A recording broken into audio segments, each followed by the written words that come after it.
How you doing today? Oh, pretty good. What's that? Some sort of special kind of spoon?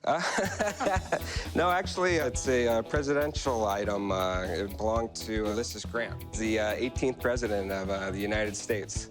Okay. And it looks like it was just basically a nightstick or something like that.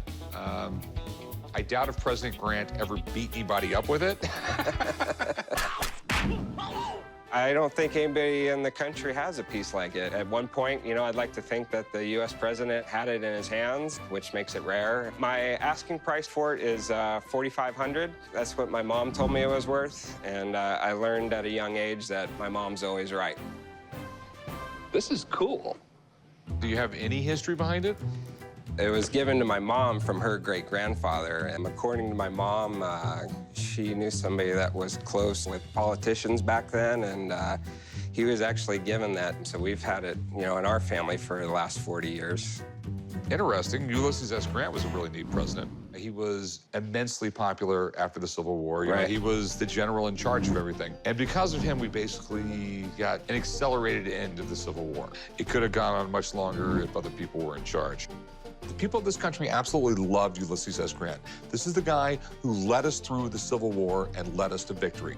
He was so well liked and respected, he became the Republicans' top choice for the 1868 presidential election. Okay, so we have Joseph McCord, inventor. Let us have peace. That's what's engraved on one side. And on the other side, we have presented to General U.S. Grant, President of the United States, April 17th, 1869. Do you know why it's broken? It actually was damaged when she received it. There's no story behind it, anything like that? No, Why? no story behind it. I'm a little intrigued by it. It's just a little weird that the President of the United States would have a nightstick. I'm really interested in the nightstick, but without being 100% sure it belonged to Grant, I just don't know. But if I can prove it was, we're talking a whole different world here. And there's no way I'm gonna let it walk out the door without knowing 100%. So how much did you want for it? My asking price is $4,500.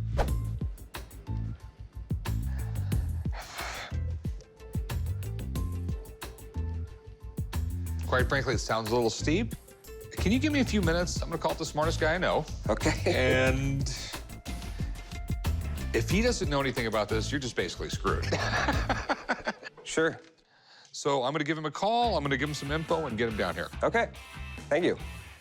I don't have a lot of information on it, so I welcome the idea of an expert taking a look at it. So this is the broken nightstick. Yeah, well, it's definitely broken. Yeah, there's no question on that one. Do you know anything about it, or? I wish I did. I'm assuming it's a nightstick just because it's shaped like one. Well, I think you're right. I think it is a nightstick. One of the reasons is this Joseph McCord, he actually invented a police rattle in the 1850s and patented it.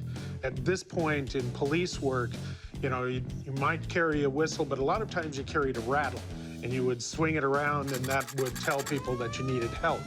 The same thing happened with nightsticks. Looking at the way this is cut out here, and it had a space, this was probably something that pounded together to make noise with, and it could bring other law enforcement people to you if you needed help. The nightstick, as we think of it today, was also a communication device, and it was called a nightstick because it was what you carried on night patrol. It looks absolutely correct for the time period. The fact that he has much more space for Joseph McCord, inventor, than he does for Grant means that he was probably using this as a way of promoting a new invention. This kind of thing was often presented to a president, a mayor, somebody in office, but then you could say, well, the president has one of these, don't you want one? And it was a great marketing ploy. So he was trying to sell nightsticks. That's my guess. It wasn't broken into pieces because Grant went and beat the hell out of somebody who attacked him, or? No. And there's... no, if we were going back a few presidents, we might have seen that, but not Grant. I know Andrew Jackson beat the hell out of some guy with his cane, right? Yes, after he was shot at twice by the guy, he got really ticked off. Almost beat him to death, in fact. So I was hoping there was something special about it. I think what's special about it is that it was Grant's. Okay, thanks. Not a problem, thank you. Thanks for letting me see. Hey, thank you, I appreciate it. I doubt Grant did more than look at the stick and say, this is interesting, and hand it to somebody else. So this is not an item that I would take for my institution, but to a law enforcement museum, absolutely. Okay, something that actually belonged to a president that he used or something like that will have value.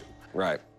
Something associated with a president will have value if it's in great shape. The problem is, it wasn't actually used by the president, and it's in hideous condition. Unfortunately, I don't think there's enough here for me to buy. So, at this point, I'm gonna pass. Okay? Thanks for coming in, man. Thank you. I think to somebody, a certain collector, somebody would probably appreciate it, but he had a difference of opinion.